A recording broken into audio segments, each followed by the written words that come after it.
नमस्कार। प्रारब्ध पर आप सभी का स्वागत है। आज की चर्चा में बात करेंगे एक ऐसी खबर की जिसकी चर्चा स्थापित मीडिया से लेकर सोशल मीडिया और तमाम जगहों पर अचानक बीते कुछ 7-8-10 घंटों से चल रही है। G20 होने जा रहा है, लेकिन इसी बीच में कल एक खबर आती है कि नरेंद्र मोदी सरकार ने यानी भारतीय जनता पार्टी और एनडीए की सरकार ने 18 से 22 तारीख को 5 दिन का स्पेशल विशेष सत्र बुला रहे हैं संसद का। अब जैसे ही ये खबर आम हुई तो उसके बाद लोग कयास लगाने लगे, स्थापित मीडिया में तमाम चैनल, ये सारी जगह हर जगह बात चलनी शुरू हो गई कि क्या होने वाला है। जो अभी तक की सबसे मजबूत बात निकल के आ रही है, जिस पर सबसे ज्यादा बात हो रही है, वन नेशन वन इलेक्शन, यानी एक देश एक चुनाव। क्या इसके अलावा कुछ और भी बातें हैं? क्या हो सकता है? 5 दिन का सत्र है, विशेष सत्र है, और वो भी तब जब अभी मानसून का सेशन खत्म हुआ है, विंटर सेशन आने वाला है। तो ऐसा क्या विशेष होने जा रहा है इस विशेष संसद सत्र में? इस पर बात करने के लिए ये स्वागत कर लेते हैं रंजय त्रिपाठी जी का और पुष्कर अवस्थी जी का। रंजय जी नमस्कार। पुष्कर जी आपका भी बहुत बहुत स्वागत है। नमस्कार। रंजय जी, 5 दिन का विशेष सत्र, G20, कई राष्ट्राध्यक्षों का देश में आना फिर जाना, किसी का G20 में शामिल होना, फिर पड़ोस में जाना कुछ घंटों के लिए, उसके बाद फिर भारत आना, और उसी बीच में ये 5 दिन का विशेष सत्र, ये क्या है सर? क्या कहेंगे इस पर? सभी आपके सभी दर्शकों को नमस्कार। देखिए, सबसे पहली बात तो ये है कि जैसे हम लोग पिछले 9 वर्षों से मोदी सरकार का जो रिकॉर्ड देख रहे हैं, उसमें कोई भी कयास आप लगाइए और वो कयास मुझे नहीं लगता है कि वो खरा उतरता है, क्योंकि सूत्र आधारित तो चीजें हो नहीं रही हैं। हाँ, क्यों? अब सबसे बड़ी चीज ये है कि जैसे हम लोग अगर 30 सेकंड अगर ध्यान दें इस होने वाले जो G20 राष्ट्राध्यक्षों के सम्मेलन में, इसमें रूस के राष्ट्रपति श्री व्लादिमीर पुतिन वो नहीं आ रहे हैं। उनका आना पहले भी संदिग्ध था। वो ना ब्रिक्स सम्मेलन में गए, ना वो इंडोनेशिया में होने वाले G20 सम्मेलन में गए थे, ना ही किसी अन्य प्लेटफॉर्म में पिछले 1 वर्ष में वो गए हैं। तो इस सम्मेलन में वो भारत नहीं आएंगे, ये तो पक्का था। लेकिन इसमें जो सारे ये सम्मेलन अंतरराष्ट्रीय हुए, उन सब में चीन के राष्ट्रपति जी जिनपिंग की भागीदारी रही है, वो आए हैं। लेकिन इस भारत के G20 सम्मेलन में जी जिनपिंग नहीं रहेंगे। उनकी जगह पे उनका रिप्रेजेंटेटिव, उनका डेप्यूटी या जो भी रहेगा। एक तो ये इंपॉर्टेंट वाली बात है। दूसरा, स्पेशल इनवाइटी मोहम्मद बिन सलमान है, जो क्राउन प्रिंस है सऊदी अरब के। वो आएंगे, G20 सम्मेलन में भाग लेंगे। भाग लेने के बाद में वो भारत से जाएंगे और सरप्राइज हो कि कुछ समय के लिए 6-7 घंटे के लिए वो पाकिस्तान जाएंगे और फिर वो वापस भारत आएंगे। तब वो 3 दिन के राज्य अतिथि रहेंगे, राष्ट्र अतिथि रहेंगे। क्या करने जा रहे हैं, क्या हो रहा है, क्या डिस्कशन है, वो हमें नहीं मालूम। तो जो बाइडेन भी 3 दिन के लिए ही भारत में है और तमाम कई राष्ट्राध्यक्ष हैं जो कंटिन्यू करेंगे। लंबी डिस्कशन होनी है other than G20, Bharat versus other देश। तो तो एक तो ये चल रहा है कि मतलब ये सारे राष्ट्राध्यक्ष आ रहे हैं, G20 सम्मेलन तो है ही है, प्लस साथ में स्टेट विजिट भी है। तो क्या ऐसी डिस्कशन होगी जो G20 के अलग से 1 to 1 उन देशों के साथ में भारत डिस्कशन करेगा? हो सकता है कुछ इस मैटर से रिलेटेड, क्योंकि जब अंतिम दिन होगा मोहम्मद बिन सलमान का भारत में, उसके ठीक 2 दिन के बाद में ये स्पेशल सत्र बुलाया जा रहा है। तो एक तो मैं मान सकता हूं कि कुछ अंतरराष्ट्रीय मामला है जो कि भारत के संसद में पास होना चाहिए या संसद को के थ्रू देशवासियों को पता लगना चाहिए। दूसरा, जो सब लोग कयास लगा रहे हैं, वन नेशन वन इलेक्शन। मैं भी मानता हूं वन नेशन वन इलेक्शन, क्योंकि 2024 में होने वाले चुनाव के 3-4 महीने पहले कुछ राज्यों में चुनाव है, उसके 3-4 महीने के बाद में कुछ चुनाव है। तो मतलब 12-13 राज्य प्लस केंद्र का चुनाव जो है अगले 7 से 8 महीने के बीच में होगा। तो अगर सरकार ये सोच रही है कि ये सारे चुनाव एक साथ करा दिए जाएं, तो वन नेशन वन इलेक्शन की तरफ बढ़ता हुआ एक कदम है। हो सकता है, देखिए मैं मतलब ऐसा भी कह सकता हूं कि केंद्र का चुनाव प्लस ये जो आने वाले राज्यों के चुनाव, इनके एक साथ करा दिए जाएं।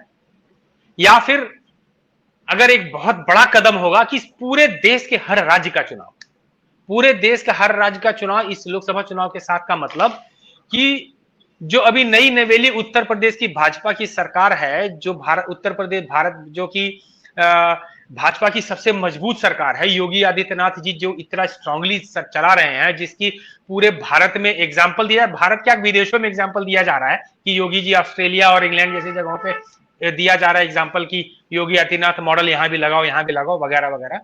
तो क्या भाजपा इसको भी कुर्बान करना चाह रही है? लेकिन अगर हम लोग ट्रैक रिकॉर्ड देखें तो चुनाव के लिए मैंने देखा है कि अक्सर कई बार भाजपा नहीं करती ये चीजें। अगर जाना है तो जाए, लेकिन वन नेशन वन इलेक्शन पे अगर बैठते हैं तो क्या इतना बड़ा रिस्क लेने को तैयार है? ये risk one nation one election ये भाजपा के लिए भी है और सारी अपोजिशन पार्टियों के लिए भी है, क्योंकि इसमें हो सकता है भारत भाजपा भी पूर्ण रूप से विजयी होकर के आए, या हो सकता है भाजपा छिन्न भिन्न भी हो जाए, या हो सकता है कि कुछ राज्य भाजपा जो के हाथ में था वो हार जाए, कुछ राज्य भाजपा के हाथ से भाजपा ले ले, मतलब कुछ भी हो सकता है इस चुनाव में। तो मेरी जो पॉलिटिकल समझ, जो मैं पॉलिटिकल समझ को 30-35 साल से जो मैं समझ रहा हूं, उसमें मैं कह सकता हूं अगर वन नेशन वन इलेक्शन का अभी अगर लॉन्च करते हैं, अभी इसको अनाउंस करते हैं, तो सारी की सारी भारत की पॉलिटिकल पार्टियों के लिए पहली बार एक इक्वल प्लेइंग फील्ड, चाहे हर राज्य में केंद्र में इक्वल प्लेइंग फील्ड का एक व्यवस्था हो रहा है। अब उस इक्वल प्लेइंग फील्ड पे कौन कौन राजी है, कौन कौन नहीं राजी है, वो आने वाला समय बताएगा। एक नेक्स्ट ये भी हो सकता है कि भाजपा के एजेंडे में काशी मथुरा और अयोध्या के साथ में 370-35A का हटाना प्लस यूसीसी मतलब यूनिफॉर्म सिविल कोड यानी समान नागरिक संहिता एक एजेंडा रहा है। क्या उसका मसौदा तैयार हो चुका है? हो सकता है कि तैयार कर लिया हो, क्योंकि 370-35 से हटाने के जब संसद भवन में अनाउंस किया अमित शाह जी ने, उसके पहले तक किसी को नहीं पता था कि 370-35 से हटने जा रहे, उससे कुछ मिनट सेकंड पहले तक नहीं पता था। तो हो सकता है सरकार ने सारा तैयारी कर लिया हो कि यूनिफॉर्म सिविल कोड कैसे लागू होगा, उसका फॉर्मेट क्या हो सकता है, वो uniform civil code bill pass करके उसको पास कराने में हो। मुझे नहीं लगता है कि इन 3-4 बड़े मुद्दों के अलावा कोई छोटा मुद्दा जैसे और भी सुनने को मिल रहा है कि महिला आरक्षण बिल होगा या कुछ और होगा, वो उसके लिए 5 दिन का स्पेशल सेशन मुझे नहीं लगता होगा। कोई या तो अंतरराष्ट्रीय या कोई बहुत बड़ा एक मुद्दा हो सकता है जो जिसके लिए ये स्पेशल सेशन बुलाया जा रहा है। ठीक बात आपने ये बात की कि वन नेशन वन इलेक्शन भी हो सकता है, इसी के साथ जो है यूसीसी, क्योंकि इनके लिस्ट में सबसे ऊपर है, तो यूसीसी और एक ऐसा काम है जो कि एनडीए के एजेंडे में रहा है, उनके घोषणा पत्र में रहा है भाजपा के एनडीए के, और वो अभी तक पूरा नहीं हो पाया है। लेकिन अब पुष्कर दा, जैसा कि रंजय भाई कह रहे हैं कि ये यूसीसी भी हो सकता है, जो मीडिया में चलना शुरू हो गया है कल से वन नेशन वन इलेक्शन, वो हो सकता है। लेकिन आप यहां अगर ध्यान दीजिए तो ये सेशन 5 दिन का है। 5 दिन के सेशन का मतलब पर्याप्त चर्चा किसी बात पर, भाई 5 वर्किंग डे है, इसका मतलब कि बाकायदे कोई चीज पेश हो, पेश होने के बाद 5 दिन की पर्याप्त चर्चा हो, वोटिंग की अगर जरूरत पड़े तो 5वें दिन इस पर वोटिंग हो। ऐसा कुछ साफ साफ दिखाई दे रहा है 5 वर्किंग डे के लिए बुलाए जाने पर। लेकिन पुष्कर जा, अगर मैं आपसे पूछूं कि अभी मानसून सेशन खत्म हुआ है, विंटर सेशन आना है और इलेक्शन भी विंटर सेशन के बाद ही होगा, तो अगर यूसीसी जैसी कोई बात थी या वन नेशन वन इलेक्शन जैसी कोई बात थी, तो विंटर सेशन का वेट क्यों नहीं कर रहे? क्या कहेंगे आप? पहले तो सभी प्रारब्ध के सभी दर्शकों को मेरा नमस्कार। ये बात अपनी जगह बिल्कुल सही है कि भारत की सरकार, मोदी सरकार ने जो है विशेष सत्र बुलाकर और जो उसकी टाइमिंग है उससे सबको जो है चकित कर दिया है। अब पूर्व के इतिहास को देखते हुए, जैसे मेरे अनुज रंजन त्रिपाठी ने कहा कि सरकार का क्या इसके पीछे मंतव्य है और क्या लेके आना चाहती है और क्या बाजार में उसको लेके क्या क्या कयास या लग रहे हैं, उसके बीच में कोई जो है सिमेट्री दिखती नहीं है। क्योंकि आज तक जो है पिछले 9 साल का जो मोदी सरकार का जो हिस्ट्री शीट रही है, उसमें वो हमेशा ही जो है अपने समर्थकों को के साथ साथ जो है अपने विपक्ष को जो है वो चकित करते रहे हैं। तो ऐसी स्थिति में जो विशेष सत्र की टाइमिंग है उससे ये अवश्य लगता है कि कुछ तो कुछ महत्वपूर्ण है, क्योंकि 5 कंटिन्यूसली वर्किंग डे 18 से 22 तक पूरे सत्र का मतलब है कि पूरा देश जो है एक टकटकी लगा के संसद की तरफ देख रहा है, नहीं है, सुन भी रहा है। तो ये जो है एक कोई मैसेजिंग भी हो सकती है। अब आते हैं कि जो अर्ली लोगों ने, जो विशेष पत्रकारों ने या विशेषज्ञों ने जो कयास लगाने शुरू किए, एक राष्ट्र एक चुनाव, उसमें सबसे ज्यादा टॉप प्रायोरिटी पे है, और जिसके बारे में रंजन ने भी काफी बताया भी है। मेरा अपना मानना है कि एक राष्ट्र एक चुनाव जिस संदर्भ में हम समझ रहे हैं, शायद उस संदर्भ में ना आए। उसका कारण ये है कि आज ही जो है सरकार ने ये घोषणा कर दी है कि कमेटी डिक्लेयर कर दी उन्होंने। एक राष्ट्र एक चुनाव के लिए कमेटी गठित कर दी गई है और उसका अध्यक्ष बनाया है भूतपूर्व राष्ट्रपति रामनाथ कोविंद जी को। तो इसका मतलब यह है कि मोदी सरकार ने इसको गुब्बारे से हवा निकाल दी। ये नहीं है जो कल शाम को सारे टीवी चैनलों पे इस पर बात हो रही थी, उसको लेके इसके मतलब उन्होंने ये, क्योंकि एक राष्ट्र एक चुनाव जो है एक बृहद चीज है, उसमें बात हुई है, लेकिन अभी तक जो है पर उसकी मॉड्यूलिटीज पे अब कमेटी बनाने का मतलब ये है भूतपूर्व राष्ट्रपति जो कि स्वयं वकील भी हैं, वो उस कमेटी में और क्या सदस्य हैं, किस तरह करेंगे और क्या टाइम फ्रेम है उस कमेटी का, वो बाद में हमको जो है शाम तक और कुछ क्लियर हो जाए। लेकिन इनके अध्यक्ष बनाने का मतलब ये हो गया कि ये तो क्लियर है कि ऐसी कमेटी तो नहीं हो सकती कि आज बनाई गई हो और 18 तारीख को सत्र स्टार्ट होना है और 17 दिन में 18 दिन में जो है कमेटी रिपोर्ट दे दी। बिल्कुल ये संभव नहीं है, इसलिए ये नहीं होता। हाँ, जहां तक ये एक अवश्य हो सकता है, एक अमेंडमेंट इलेक्शन में जरूर आपकी ला सकती है सरकार, वो ये कि जो लोकसभा के साथ पिछले लोकसभा चुनाव होने से 6 महीने पहले की जो जहां राज्यों में चुनाव होने हैं, या वो जो लोकसभा के चुनाव होने के 3-4 महीने बाद होने वाले हैं, वहां पे एक अमेंडमेंट ला सकती है कि लोकसभा चुनाव जो है थोड़ा और पीछे करके एक मिडवे, मतलब जो मई में का कार्य है उसके जो मार्च अप्रैल में लाके 2 महीने पीछे करके लोकसभा का चुनाव या जल्दी करा के, साथ में जिन राज्यों का चुनाव नवंबर उसमें दिसंबर में होना है या अक्टूबर नवंबर में होना है या बाद में जिनको होना है, वो सब जो है वो कम से कम एक बड़ी संख्या हो जाएगी। राज्य कुल मिलाकर करीब 10 या 11 राज्य हो जाएंगे, टोटल 11 राज्य हो जा रहे हैं। जी बिल्कुल सही। तो 11 राज्य मतलब हो गया कि आपने जो एक लकीर पार कर ली, एक हर्डल पार कर लिया। वो कंसेंसस बनना इजी लग रहा है कि उसमें ज्यादातर भारतीय जनता पार्टी की सरकारें हैं, वो तो कर ही लेंगे। साथ में उड़ीसा है और आपका आंध्रा भी है, दोनों जो है फुल 3/4 मेजोरिटी वाली सरकारें हैं।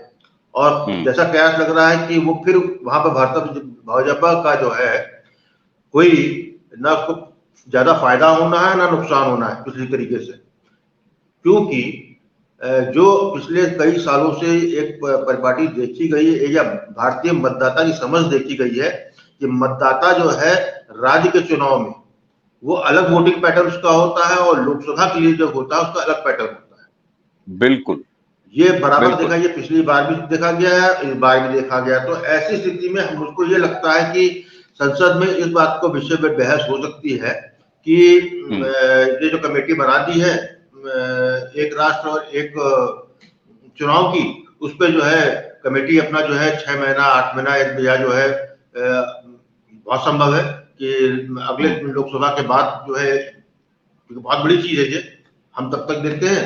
इस बीच जो है उसको एक ट्रायल बेसिस पे जो है हम अपने लोकसभा का समय छोटा कर देते हैं और जो एक मिनिमम रिक्वायरमेंट कॉन्स्टिट्यूशनल होती है कि चुनाव के संसद या विधानसभा भंग होने के बाद इतने समय के भीतर जो है चुनाव हो जाने चाहिए, उसमें अमेंडमेंट लाते इलेक्शन कमीशन में। और वहां पर क्योंकि इनकी जो है लोकसभा में इनकी पूरी तरीके से वो है, इनके पास मेजॉरिटी है इनकी, और राज्यसभा में भी कैपेबल है मैनेज करने की। तो ये चीज मुझे लगता है कि ये 3-4 दिन जो है बहस करके ये एक तो ये हो सकता है मेरे हिसाब से। जहां तक रंजय जी ने कहा महिला आरक्षण बहुत ही महत्वपूर्ण है, लेकिन 5 दिन के लिए सत्र उसमें बर्बाद नहीं होगा। कारण क्या है कि महिला सत्र का जो है बिल जो है रिजर्वेशन महिला का, वो ऑलरेडी राज्यसभा में 10 साल पहले पास हो चुका है। दोबारा राज्यसभा नहीं जाना है उसको, वो केवल लोकसभा में पास होना और सिंपल मेजोरिटी से पास होना है। इधर राज्यसभा में ये पास हो चुका है और जो है बीजेपी इसको कर लेती है इसको, तो देखने में ये एक दिन का काम होगा। लेकिन यहाँ पर एक बड़ी विपक्ष इसका बड़ा विरोध करेगी, क्योंकि पहले भी विशेषतः वो पार्टियां जैसे आरजेडी, जेओडी, सपा, जिसको हम पैट्रियार्चिकल पार्टी कहते हैं, जहां पर के पुरुष प्रधान पार्टी होती है, जहां पर के इनको ढूंढे महिला आरक्षण हो पाती है, महिला इनको कैंडिडेट नहीं मिलेंगे इन लोगों को, क्योंकि पुरुष प्रधान इनका हमेशा रहा है। यही जो है नकारात्मक जो है पॉइंट बीएसपी के लिए भी। वहां पर महिला है, मायावती जी की पार्टी है, लेकिन वहां पर महिला का सामने नहीं दिखता। इसलिए ये कह सकते हैं जितनी क्षेत्रीय पार्टी, अकाली जो भी है, सब में दिक्कत आएगी, क्योंकि उनको जो है अपनी यदि कैंडिडेट खड़े करने पड़ेंगे, विशेषकर लोकसभा, तो उनको कैंडिडेट जो है ये ग्राम प्रधान और ये नगर निगम के सभासद का चुनाव नहीं है कि जहां पर जो है पिछली बार जो है पति खड़ा था तो इस बार जो है पत्नी को टिकट दे दिया और जीत जाएगी, वो मोहल्ले का चुनाव नहीं है। तो विधायक मतलब विशेषतः लोकसभा में यदि ऐसा होता, क्योंकि 2 ही पार्टियां इसमें कैपेबल है और वही हो सकती है जो नेशनल जिसका आउटलुक हो, नया नेशनल पार्टी, जैसे एक बीजेपी। और इस कुछ हद तक मैं कांग्रेस को भी मानता हूं कि कांग्रेस भी जो है इसका महिला उसमें जो है उनको कैंडिडेट को ला सकते हैं, उनके पास नेता रहे, भले चूक गए जो भी जो स्थिति हो, लेकिन और अन्य किसी भी दल से उनकी स्थिति लाख गुना अच्छी है कांग्रेस की। तो एक तो ये हो सकता है। इसके अलावा जो अभी बहुत बात हुई, जो कि बड़ी बारीक बात है, कि G20 का भी हो रहा है सम्मेलन, और उसमें जो है विशेष इनवाइटी में जो है आपके सऊदी प्रिंस जो है, जो कि प्रधानमंत्री भी है, MBS मोहम्मद बिन सलमान, वो आ रहे हैं 9-10 को शायद 2 दिन के लिए। फिर 10 तारीख को ही वो जो है पाकिस्तान चले जाएंगे, और ये पाकिस्तान में है, जो पाकिस्तान की जो आधिकारिक जो सूचना मिल रही है हम लोग को 6 घंटा, वो 4 से लेकर 6 घंटा टाइम दिया उन्हें। तो इसके मतलब वो जाएंगे, मेरे ख्याल से केयर टेकर प्राइम मिनिस्टर जो होगा उससे मुलाकात होगी, किसी स्पेसिफिक पर्पज से जा रहे हैं, वो उनके जो आसिफ मुनीर उनके सेनाध्यक्ष हैं उनसे मुलाकात होगी नेचुरली।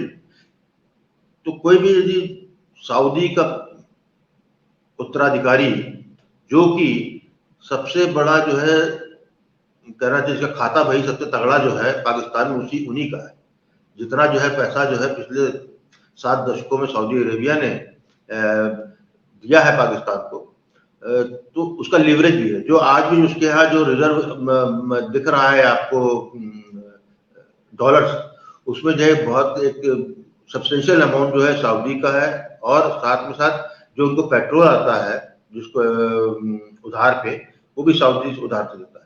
तो ऐसी स्थिति मुझे लगता है कुछ अंदर खाने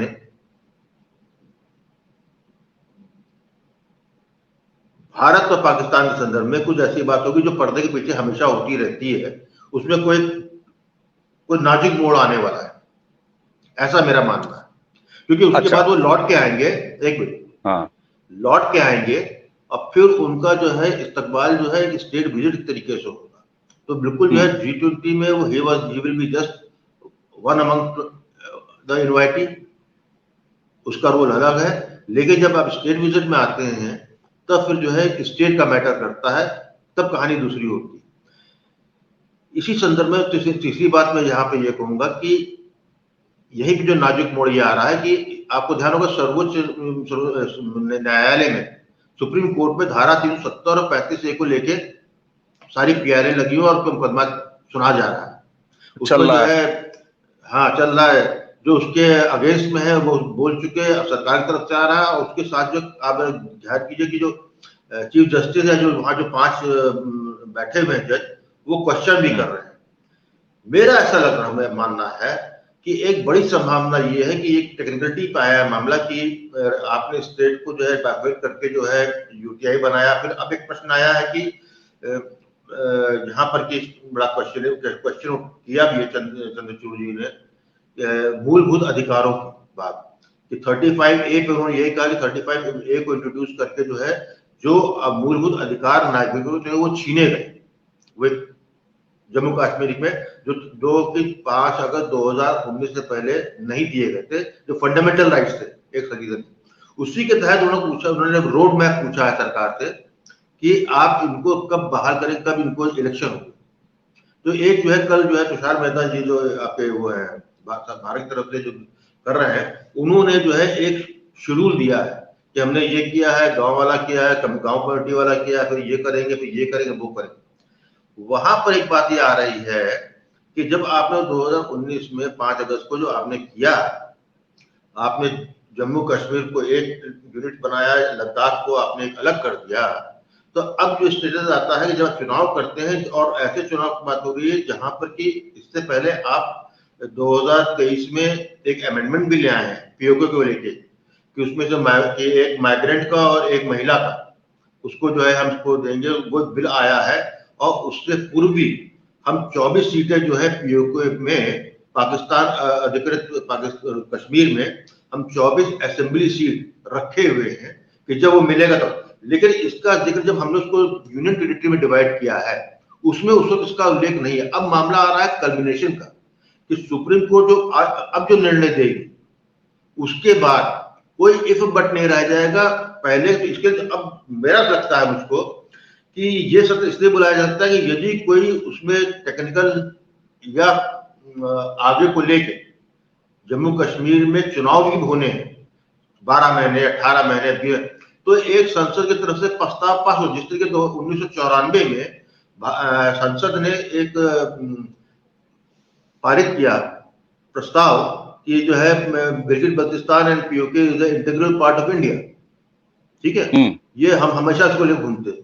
तो मैं सोचता हूं कि जो सुप्रीम कोर्ट में चुनाव जो चल रही है, मुकदमा चल रहा है, जहां पर जो वंस फॉर ऑल फॉर आपका जो है सारे प्रश्नों के उत्तर मिल जाते हैं और जहां पर ये भी रोड मैप आ जाता है कि हम पीओजेके में कब इलेक्शन कराएंगे,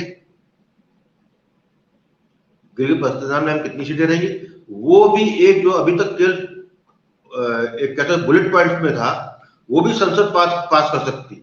और वही संसद का जो प्रस्तावित प्रस्ताव है, चाहे वो वोटिंग के आधार पर हो या संयुक्त में हो, वो किस तरह स्थिति होती मैं नहीं जानता, लेकिन वो जो है लाकर जो है पार्लियामेंट जो है सर्वोच्च न्यायालय में इसी मुकदमे के दौरान डिसीजन से पहले रख देगी।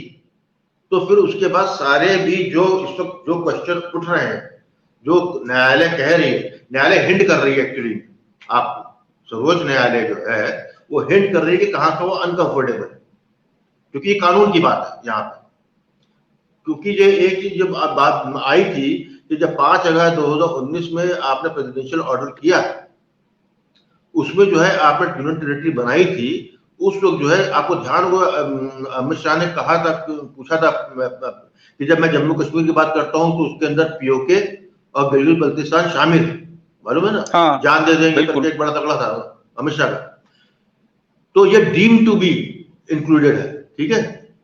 It now it has to be put in words.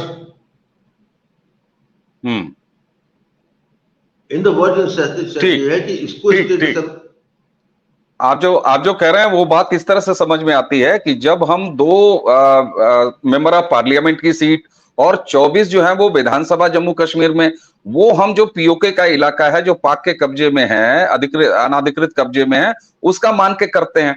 अब जब यहाँ पर टेरिटरी बांटी, लद्दाख का और जम्मू कश्मीर का अलग किया, तो उसमें उसका जिक्र है कि नहीं है, ये एक टेक्निकल हो सकती है। अच्छा, यहाँ एक चीज मुझे जो समझ में आ रही है, देखिए, 1 नेशन 1 इलेक्शन आपने कहा, उसकी हवा निकाल दी क्योंकि रामनाथ कोविंद जी को एक कमेटी का उसका मेंबर बना दिया, तो ये तो साफ संकेत आ गया। दूसरा, मैं ये समझता हूं कि ऐसा कोई भी रेगुलर काम, वो जो रेगुलर हाउस का जो सत्र है उसमें कर सकते हैं। भाई अभी गया है मानसून सत्र, ये काम 1 नेशन 1 इलेक्शन का अगर कोई मुआदा इनको पेश करना होता तो वो पेश कर सकते थे।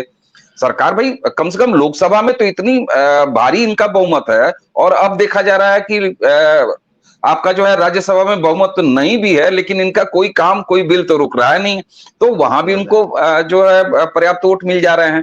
तो ये, हाँ, आपकी बात ये कुछ ज्यादा समझ में आ रही है कि अगर कुछ ऐसा होता कि वन नेशन वन इलेक्शन, तो भैया अगले सेशन का वेट कर लेते। महिलाओं का आरक्षण, कोई ऐसा मतलब इमरजेंसी सिचुएशन नहीं है कि उसका उसके सत्र में हो।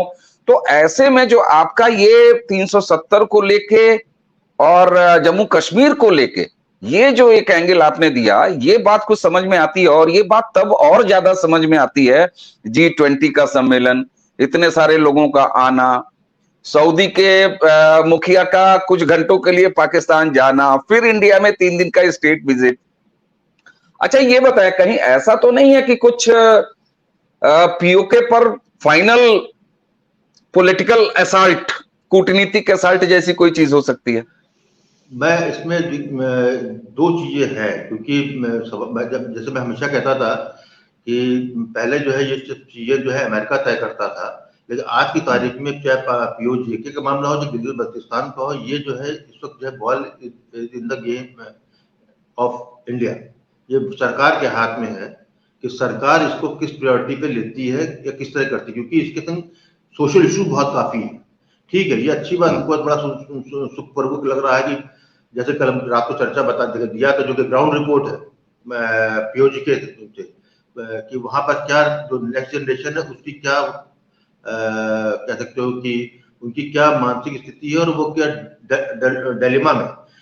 और एक हफ्ते से गिलगित बल्तिस्तान में जिस तरीके से जो है क्लैश भी हुआ है, शिया और सुन्नी और इस्माइली, ये जो सामने आया है, और वो ओपनली कह रहे हैं कि हम करगिल का जो है जवाब, तो ये देखने में तो अच्छा है, लेकिन ऐसे जो है जॉम्बीज को, रेडिकल्स को हम एक बार झेल चुके हैं 71 में, जब बांग्लादेश से आए थे और बंगला खूब चला था, हमार बंगला भूसा बगाड़ दिया हम लोगों का। तो हमको पीओजेके चाहिए, हमें गिलगित बल्तिस्तान भी चाहिए, लेकिन हमको उनकी लायबिलिटी के साथ नहीं चाहिए। नंबर ये जो अच्छा रंजन जी, यहाँ अभी पुष्कर जी ने जो बात कही कि हमको पीओके चाहिए, मैं आता हूं आपके पास। रंजन जी ने, मैं कह रहा हूं कि वहां पर जो है हमारा कोई एक्शन महत्वपूर्ण नहीं करता। हम तो ये जो चाहेगा कि जो सिविल अनरेस्ट है वो और बढ़ता रहे, क्योंकि उसके बाद जब सिविल अनरेस्ट होगा वहां पे, तो जिनको वहां से छोड़ के मेन पाकिस्तान मेनलैंड जाना है वो जाएंगे, क्योंकि वहां पे दोनों जगह पंजाबियों का कब्जा है। जो बेसिक जो इंडिजियस पीओजेके का और जो गिलगित बल्तिस्तान के नागरिकों के जो वहां स्थानीय लोग हैं, उनका मेन जो दिक्कत उनकी है कि जो पिछले 7 दशकों में ये लोग इन्होंने घुसपैठ करके जो वहां बसाए हैं लोग, तो वो मेनलैंड से, तो ऐसी स्थिति में जो है जो हो रहा है तो वो आपस में करते रहे, यहाँ पर जो है हमारा बॉर्डर क्लीन रहना चाहिए। ठीक बात। रंजन जी, जैसा कि हम लोगों ने कहा कि यूसीसी वाला मैटर अगर होता तो अगला सत्र भी वेट कर लेते, महिला वाला होता उस पर भी वेट किया जा सकता, 5 दिन का स्पेशल। और जो पुष्कर जी ने ये एंगल दिया ना, वो पाकिस्तान वाला और पीओके वाला, और उसी के साथ साथ आपका देख लीजिए ये जो 370 पर जो मुकदमा चल रहा है उस पर, आप इन तीनों के होने में किसको सबसे ज्यादा बल देते हैं? हाँ, देखिए अभी जैसे पुष्कर जी ने बताया, इसमें थोड़ा सा हम लोग एक थोड़ा कश्मीर को लेकर के एक चीज ऐड करना चाहता हूं मैं। जब भारत का विभाजन हुआ और 47-48 के युद्ध के बाद हमारे पास एक पोर्शन कश्मीर का रहा, एक पोर्शन कश्मीर पाकिस्तान के पास चला गया, उसके बाद की जो स्थितियां उसमें बहुत ज्यादा अंतर है। हमारे यहाँ के जो नीति नियंता थे, उन लोगों ने कश्मीर में 370 और 35A का शाप दिया, जिसकी वजह से उस जम्मू और कश्मीर में डेमोग्राफी बहुत बुरी तरह से प्रभावित हुई। वहीं पाकिस्तान के कब्जे में जो कश्मीर है और जो गिलगित बल्तिस्तान है, वहां पे पाकिस्तान के पास कोई इस तरह का जो है वो बाध्यता नहीं है। उन्होंने भर भर के पंजाबियों को अपने कश्मीर में और अपने गिलगिट बाल्टिस्तान में बसाया। और अगर आप पाकिस्तान के चैनल्स को देखते हो और रंजित जी की बात में मैं इजाफा कर दूं कि पंजाबियों को भराया नहीं, वो जगह थी जहां पर शिया डोमिनेटेड कम्युनिटी थी, चाहे आपका पीओजेके वाला जो इलाका है या गिलगित बल्तिस्तान का इस्माइली या शिया, तो ये पर्पजली पंजाबी जो कि सुन्नी है, ये जो अब सुन्नी दिख रहे हैं, जो वहां कन्फ्लिक्ट कस्टेरियल आ रहा है वहां पे, ये सुन्नी पंजाबी जो है वो जानबूझ के उन्होंने वहां भरा। Please continue. देखिए, इसमें भी थोड़ा सा डेमोग्राफिकली अगर देखा जाए तो जो गिलगिट बल्टिस्तान का इलाका है वहां पे आपको शिया और इस्माइली मिलते हैं, उनकी भाषा बल्टी है। और आप देखेंगे तो जो हमारा जो करगिल वाला एरिया है और जो द्रास वाला एरिया है, उस जगह से उनका बहुत कुछ कल्चरली मिलता जुलता है। जो कश्मीर जिसको आप जो मुजफ्फराबाद मीरपुर वाला एरिया है जहां पे कश्मीर है जो पाकिस्तानी, वहां पे मेनली सुन्नी है, जो सुन्नी कश्मीरी हैं, जहां पे और ज्यादा उन्होंने पंजाबी सुन्नियों को उन्होंने बसाया। इस टाइप के डेमोग्राफी पाकिस्तान ने वहां पे बहुत चेंज किया। और जब हम बता रहे थे, आप कंटिन्यू करें, तो अब आप देखेंगे तो बहुत सारे, जैसे हम लोग पाकिस्तानी चैनल देते हैं, तमाम यूट्यूबर्स को देते हैं, जब जगह देखते हैं तो जो कश्मीर के जो वहां के जो रिप्रेजेंटेटिव या नुमाइंदे वर्ग के जो सामने आते हैं, उनके भाषा से, उनके चेहरे से आप पता लगा सकते हैं कि ये ओरिजिनल कश्मीरी नहीं है। नहीं बिल्कुल। जो ओरिजिनल कश्मीरी जो पीओके का है और जो कब का भगाया जा चुका है, बहुत कम है वहां पे। और जो गिलगिट बल्टिस्तान का एरिया है उसमें भी जो वहां के जो लोग हैं, उनमें पंजाबियों को जो लाहौरी जो हैं वो वहां पे घुसते चले गए हैं। और वहां पे सबसे बड़ी समस्या भी ये है लोगों की कि जो मूल कश्मीरी हैं उनको डे टू डे अपने सर्वाइवल का फाइट एक तो करना पड़ता है, जो ये वहां से जाके बस गए उनके साथ। दूसरा, उनको उस एरिया में ना सड़क है, ना बिजली है, ना पानी है, ना स्कूल है, ना अस्पताल है, ना विद्यालय है। पाकिस्तान ने इस 75 इयर्स में इस जगह पे कुछ रत्ती भर का कुछ काम नहीं किया। जो ब्रिटिश ने 2-4 ईंटा खड़ंजा लगा के छोड़ गए होंगे वो वही है, उससे ज्यादा पाकिस्तान ने वहां पे कुछ किया नहीं है, मीरपुर में क्रिकेट का स्टेडियम बनाने के अलावा। ठीक है। तो अब समस्या, अब अगर मैं 10 सेकंड और तो अगर हम लोग इस पे जाते हैं कि आने वाले समय में, अब आज हम पार्लियामेंट में कुछ पास करते हैं और आने वाले कुछ समय में अगर हमारे पास पीओजेके और गिलगिट बल्टिस्तान का एक्सेशन आता है, तो वो एक्सेशन में हमारे साथ, जैसा दादा पुष्कर जी ने कहा, कि वो जॉम्बीज भी आएंगे जो लाहौरी थे, जिनको वहां का उन्होंने वो जो पाकिस्तान बोलता है वो शिनाख्ती कार्ड बना दिया है कि ये तुम यहाँ कश्मीरी हो। तो हमारे लिए वो एक बहुत बड़ी सिरदर्दी होंगे। तो उसमें भी हमारे को बहुत फूक फूक के कदम रखने वाली बात है। ठीक बात है। यहाँ पर रंजन जी ने जो बात की उसमें करूँ, जो पाकिस्तान ने कुछ नहीं किया, पाकिस्तान ने केवल लिया है वहां से जितने वहां के जो मिनरल्स थे, वहां फॉरेस्ट डिफॉरेस्टेशन, पूरा डिफॉरेस्टेशन हो चुका। जो में आप देखिए पहाड़ पूरे पेड़ों से बिल्कुल गायब है।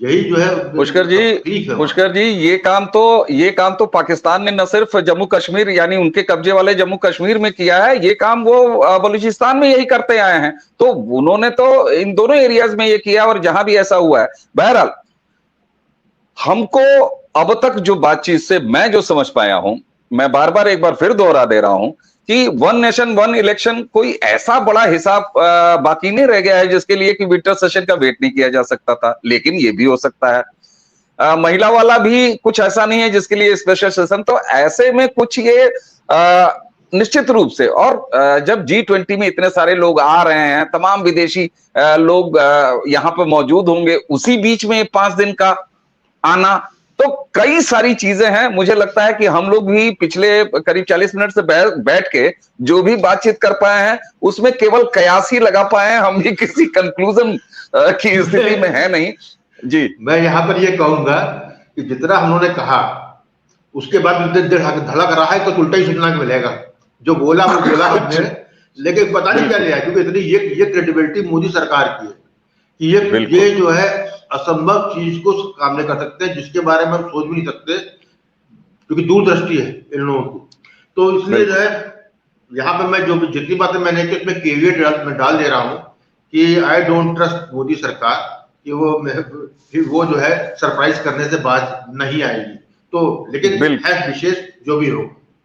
बिल्कुल बिल्कुल। और पिछले 9 सालों से, जैसा कि रंजन जी ने कहा था कि ये सरकार और इनके नेता देश को इतना चौंकाते हैं, तो चलिए एक बार फिर 18 तारीख को चौंकने की बारी आएगी। और 22 तारीख तक तो कम से कम हम लोग 22 की रात को तो संभवतः मुझे लगता है कि हम लोग बैठ के एक बार फिर बात करने की स्थिति में होंगे कि हो क्या गया हमारे साथ, है ना जी। रंजय जी आप कुछ कह रहे थे, जी ऐड करें। मेरे ख्याल से आपको 18 से लेके 22 तक हर रात बैठना पड़ेगा, पूरे दिन क्या हुआ उस पे। चलिए हम ये भी करेंगे जी। रंजय जी एक चीज इसमें और समझ में हमको जो चीजें आ रही हैं, मतलब ये इसके लिए पता नहीं पार्लियामेंट का सेशन बुलाना कितना इंपॉर्टेंट है या ये नहीं है।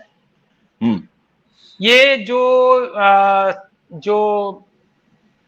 मतलब जो जैसे चीन नहीं आ रहा है ब्रिक्स सम्मेलन में, जैसा अभी पीछे सुनने को आया था कि पेट्रो डॉलर पे निर्भरता कम करना है। डॉलर पे निर्भरता कम करने के लिए कि चीन की बहुत बड़ी मंशा थी कि उसके जो करेंसी है युआन रेनमिनबी, वो एक करेंसी बने, उसको ब्रिक्स की कॉमन करेंसी बनाई जाए। लेकिन वो हुआ नहीं। रुपये से तो कई देशों में कारोबार चालू है। यूपीआई कई देशों ने, लगभग 30 देशों ने यूपीआई का हमारे प्लेटफॉर्म को उपयोग करना चालू कर दिया है। कहीं कुछ ऐसा इस G20 सम्मेलन में नहीं होने वाला है कि जिससे कि एक इकोनॉमिक डिसऑर्डर भी, मतलब रीऑर्डर, आई विल से कि इकोनॉमिक रीऑर्डर, और उस रीऑर्डर होने से हमारे पे क्या असर पड़ेगा और हमने क्या पॉलिसी तैयार की है वो सरकार प्रेजेंट करे। ठीक है। अब देखिए जब 5 दिन का विशेष सत्र है तो हम लोगों ने करीब 5-6 कयासों पे तो बात कर लिया। ऐसे तो फिर हम 18 तारीख तक लगातार बैठे तो सारे कयास हम लगाते रहेंगे। तो चलिए अब और कुछ इनपुट का, क्योंकि अभी देखिए एक विकेट आउट हुआ, 1 नेशन 1 इलेक्शन जैसा एक फंडा, वो जो है मोदी सरकार ने साफ साफ दे दिया। रामनाथ कोविंद जी को एक कमेटी बना के उसका प्रेसिडेंट, जो कि पुष्कर जी ने कहा। तो अब कयास ही लग रहे हैं। हम लोगों ने भी बैठ के पिछले 40-45 मिनट से कुछ कयास लगाए हैं, देखते हैं हम कितना सही जाते हैं। तो हम अभी कम से कम 1 नेशन 1 इलेक्शन को किनारे रख रहे हैं। अब जो बाकी बचे उन कयासों पर हम लगातार बात करते रहेंगे। पुष्कर जी, रंजन त्रिपाठी जी, आप दोनों ने इस पर समय दिया और हमने भी बैठ के कुछ कयासबाजी की, और मामला जो है एक बार भारत से निकल के, है ना, इलेक्शन और महिला बिल, उससे लेके हमने जो है मीरपुर, मुजफ्फराबाद और गिलगिट बाल्टिस्तान भी गए। लेकिन वहां जाना इसलिए बनता है कि इतने सारे विदेशी मेहमान घर पे आ रहे हैं, उनमें से कुछ 6 घंटे के लिए पड़ोस वाले घर में भी जा रहा है, पड़ोस से घर से आके 3 दिन फिर यहाँ रहेगा। भैया वो 6 घंटे में 4-6 घंटे में क्या बताने जा रहा है। और इस बीच हमारे यहाँ संसद का जो है सत्र चल रहा है, तो कुछ ना कुछ तो है। अब क्या है ये तो 18 तारीख से लेके 22 तारीख को ही पता चलेगा। दर्शकों, आइए रंजन त्रिपाठी जी और पुष्कर अवस्थी जी दोनों को इस चर्चा के लिए देते हैं, समय देने के लिए देते हैं, धन्यवाद। और तब तक आप भी कयासबाजी कीजिए। हम आपसे अनुरोध करेंगे कि इस चर्चा के नीचे लिंक में आप भी जितनी संभावनाएं हो सकती हैं उन संभावनाओं को लिखिए, अपनी प्रतिक्रिया दीजिए, ताकि हम इस पर बात दोबारा करें। आप सभी को बहुत बहुत धन्यवाद।